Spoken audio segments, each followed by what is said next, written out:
16 years ago, a couple who had been trying to get pregnant finally managed to have their first child, naming him Seiki Kusuo. Although his parents were totally normal, the pink-haired boy was born with super abilities, learning to talk at just 10 days old and levitate at 1 month old. Even though they find it very strange, the couple believes that it is some kind of blessing and decides not to take him to a laboratory, choosing instead to raise him on their own. Because of this, Seiki lived a fairly comfortable childhood, but now that he is in his teens, his powers have become a curse. Even though he is almost omnipotent, the boy cannot use his advantages to win money in casinos, since he would certainly be arrested for cheating. Besides this, his ability to read minds doesn't make it any easier when it comes to winning a girl over, since they are not always thinking about romantic things, and this can ruin the mood. It turns out that with such insane powers, Seiki can do almost anything, and life ends up getting extremely easy, losing all fun. Because of this, Kusuo feels extremely unlucky and does everything possible to look normal, getting average grades and always placing 3rd or 4th in competitions. To make matters worse, the boy cannot control his abilities, so he uses a pair of antennas in his head to stabilize his powers so that he does not accidentally destroy the city.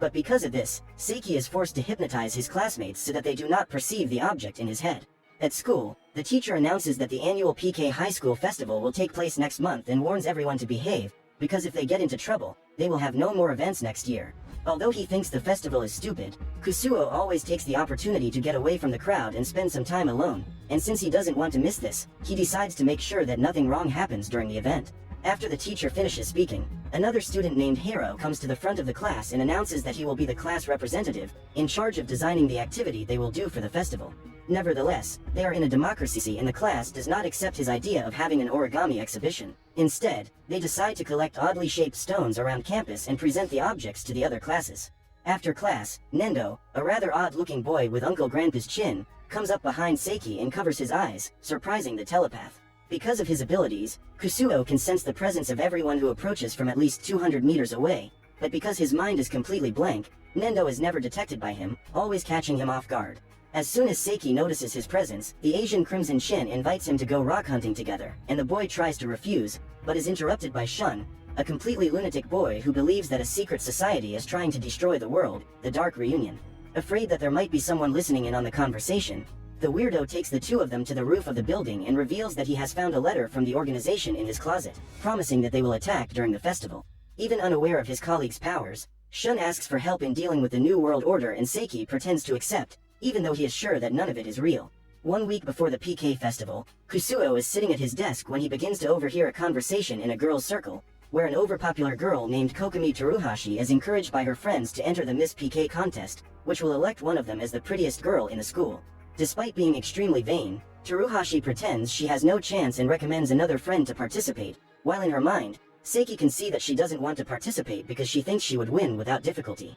Listening to everything going through her mind, Kusuo says that he is not attracted to Kokumi, but that she seems to be interested since he ignored her when they met on vacation. On this day, Teruhashi greeted Seiki in the park thinking that he would spend all summer thinking about her, but since he only gave a casual greeting and did not sigh for her, the girl was completely outraged. Thinking he couldn't respond properly because he was shocked by so much beauty, she decides to greet him again, but this time Kusuo decides to ignore her, leaving the girl even more upset. Finding it impossible for someone not to be interested in her, Kokumi assumes that Seiki thought he was delirious and decides to talk to him one more time, this time touching him to make sure she isn't a mirage. But when she tries to do so, Kusuo sidesteps her and continues on his way as normal, getting out of sight and teleporting away from her shortly thereafter. Once she notices that he has disappeared, Teruhashi thinks it was all a hallucination and interprets this as a sign that she is in love with the boy, becoming obsessed with him and trying to get close in many different ways, but is always rejected. On the day of the festival, Seiki is having breakfast with his parents when a cup suddenly breaks, which makes his mother think it is some kind of bad omen, but since he doesn't believe in such things, Kusuo decides to just ignore it and walk to the festival calmly, planning to use his powers to avoid any incident. Before the event begins, the whole gang gathers one last time and shows off the various stones they have found, but the one that stands out the most is Eren Kuboyasu's, which is stained a reddish hue. Upon seeing the object, Kusuo remembers that Eren is a former delinquent who was recently transferred to PK High School to change his life, but who, despite trying to hide his criminal past, acts like a madman whenever he can. Imagining that the ink is actually blood, Seiki goes back to the corridor where he continues to be pursued by Teruhashi, who plans to create several coincidences for them to be alone, not imagining that the boy can read her mind and already knows everything she is up to. Excited about her plans, Kokumi decides to talk to Seiki, but just as she tries to call him, a group of demented people show up and introduce themselves as members of Teruhashi's fan club, begging her to participate in the Miss PK contest. Taking advantage of her distraction, Kusuo decides to teleport outside and ends up in the illusionism show of Urioku, a student from another class. Seeing that the boy is using his own mother as an assistant, Seiki feels that something can go wrong and decides to stay there to help if needed. When the show begins, the magician explains that he will be tied up and placed in a box with chains, having 3 minutes to get out before his assistant starts sticking some blades through the holes. Upon hearing about the illusion, Seiki thinks that there is a great chance that this will go wrong and teleports into the box to get the magician out, but Arioko has managed to perform the trick and is no longer inside. Since he has to wait 10 minutes between each teleport, Kusuo just watches as the illusionist's mother pierces the box with her blades, forcing him to squirm to avoid being hit. After 3 minutes have passed, Seiki breathes a sigh of relief that he has managed to dodge the swords when Urioko's mother announces that they will use a crane to drop the box from a height of 30 meters. When the cable is broken, the audience watches in fear the boy turning into mashed potato, but at the last second before the box hits the ground, Seiki manages to avoid damage by jumping at the moment of impact, completely ignoring the inertia. As if all this madness wasn't enough, Urioko's mother throws a gallon of fuel into the box and decides to set it on fire,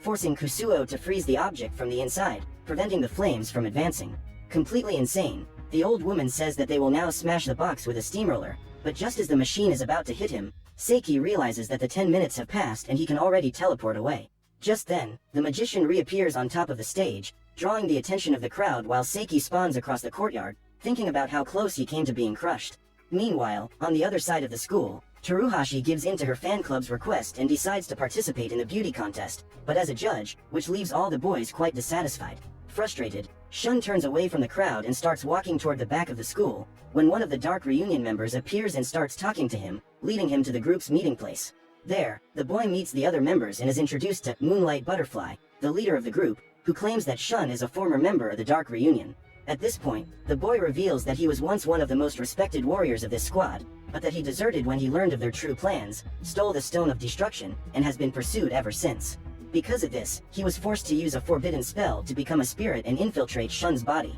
Still, the cult leader says he can forgive him and offers an opportunity for Shun to return to the group, but since the boy denies the invitation, Moonlight Butterfly sees no other option but to use his powerful laser pen against the former member. At this point, the leader of the Dark Reunion reveals that there are 7 sacred spheres on campus that are capable of destroying the group, and that they have come to the school precisely to destroy the objects, making Shun promise to find them and eliminate the sect before they hurt anyone else. Meanwhile, Hiro is inviting people to the school marathon when Nendo appears behind him, saying that he also wants to participate in the race, which will give the winner the right to watch Kokomi for 10 minutes. Worried that someone will get hurt, Kusuo follows the marathon runners who are safe for a while, but refusing to lose to Nendo, Hiro starts running wildly, crossing the sign and almost getting hit by cars. Despite appearing sedentary, Nendo is extremely fast and can catch up with the red-haired Rock Lee with extreme ease, managing to keep up with him while eating a can of corn stew. Refusing to lose, Hiro continues to advance wildly through the streets, forcing Kusuo to use his psychokinesis to alter the traffic lights and make the cars levitate over his friend.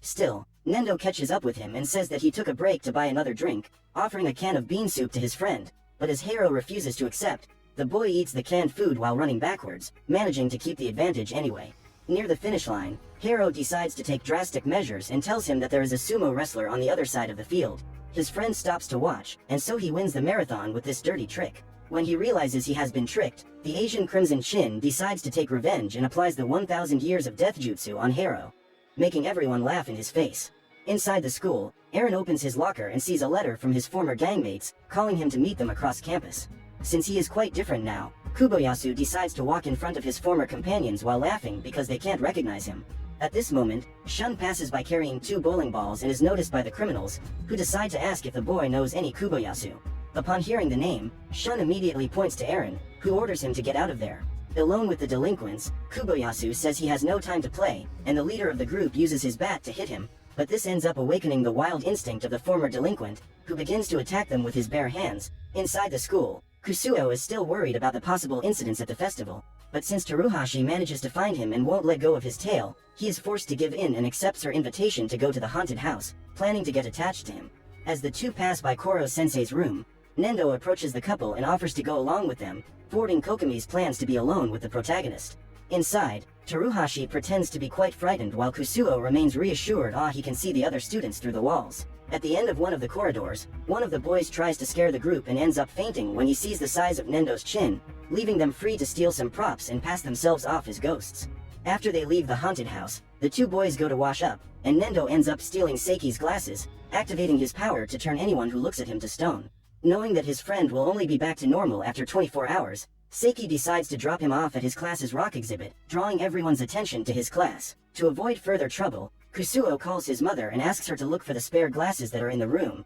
but since the woman is terrified of her son's mess, she refuses to go in there and the boy must find a way to solve this on his own. While going around the school looking for other glasses, Seiki ends up petrifying several students. Not knowing what to do, Kusuo decides to hide in the gym storage room and finds Teruhashi inside, who appears to be up to something. As he has no time to lose, the boy ignores her and asks her to leave him alone, but as soon as the girl complies, Seiki realizes that Kuboyasu is still fighting outside. Seeing that Kusuo is watching, Eren says that he was just doing some weightlifting and tries to disguise it, but when he realizes that his colleague doesn't care and just wants the glasses, he decides to hand them over to buy his silence. Finally being able to see, Seiki realizes that the professor is coming and heals the criminals, reversing the state of their bodies momentarily so that they can escape, saying that he knows about his past and will tell everyone if he gets into trouble again. After solving this situation, Seiki uses his powers to make a kind of substitution to recover his glasses, ending once and for all the possibility of petrifying someone. Thinking his troubles are over, the boy prepares to teleport away and relax,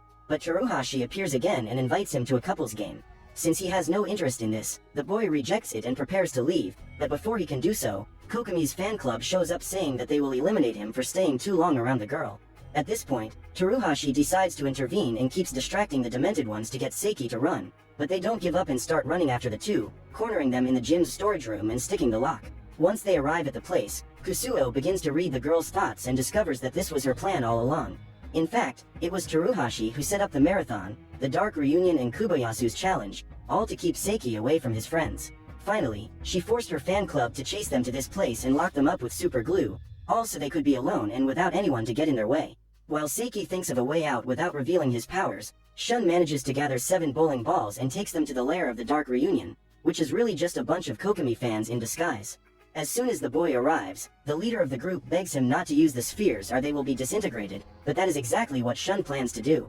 After putting the balls in position, the boy begins a ritual and the sect members run to all sides, leaving Shun completely alone and thinking that he has finally beaten the organization. Outside, the criminals return with the rest of the gang and begin to threaten Kuboyasu, who cannot see them and does not understand what is happening. From the gym, Seiki notices the group's presence and thinks of a way to prevent the worst from happening, but since he is stuck in there and can't get out without Teruhashi getting suspicious, he decides to turn the whole group back in time by making them disappear in front of everyone. After expending so much energy to save Kuboyasu, Seiki is completely exhausted and collapses, but this eventually affects his telekinetic powers and Kokomi comes out of hypnosis, finally noticing the antennae in the boy's hair. Strangely enough, the girl starts fiddling with the object and removes one of the antennae, causing all of Seiki's power to be released at once. Because of this, the sensors all over the planet begin to collapse and error messages appear all over the space station, warning about the end of the world. At that moment, Seiki wakes up and tries to lean on a wooden object, instantly disintegrating it. Upon seeing the scene, Teruhashi is startled and ends up dropping the antenna, which falls somewhere in the warehouse. As soon as he realizes that something is missing in his head, Seiki turns to the girl and asks for the object, but the room freezes before she can find it, making the boys suspect that they are no longer on Earth. Since he has no other option, Kusuo decides to wait for Teruhashi to faint due to thin air and finally begins to act, using his abilities to recover the antenna and finally bring the building back to Earth, but his problems are not over yet. After all this chaos, Seiki knows he will have no way to explain himself and decides to use the rest of his power to go back in time a whole day, being forced to revive the festival and keep everyone safe, but matching Kokomi's advances and doing the right things this time.